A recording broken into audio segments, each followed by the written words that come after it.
in Washington, D.C. and all across Europe. Now to a story you'll see only on 9, and it's because our own crew got caught in a moment that fire crews want to use as a reminder as the temperatures drop. We talked about power outages earlier in our newscast, but one Liberty Township family's quick fix almost turned into a disaster. Evan Milbert on your side live now with why your fireplace may be dangerous even after you get it cleaned. Evan. Well, Tanya, we've got a saying in this business, report the news, don't be it, but sometimes you do just have to stop and help. It's exactly what happened to photographer Andy Overton and I. We were up in Butler County working on that power outage story, and we saw that distinctive orange glow and immediately knew there was trouble.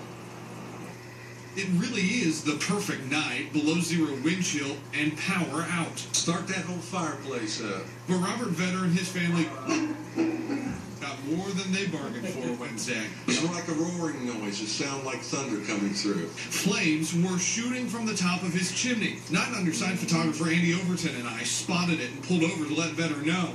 His alarms were already going off when we got to the door. I appreciate you guys running up here and knocking on the door and saying, you got to come out here and see this.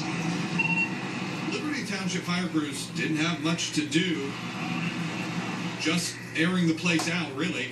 But Chief Paul Stump says this is a good reminder, especially on a night so cold when so many lost power. It doesn't take a whole lot. And any wood creates creosote, heating and cooling, and just depends on how it drafts and things like that. So you just basically you can never be too careful.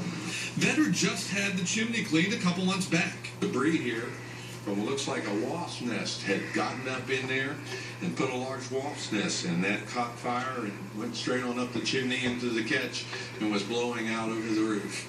He was quick with an extinguisher and had the fire out fast. I don't know what to tell you. According to what he said is I did everything right. It's just one of those freak things of nature.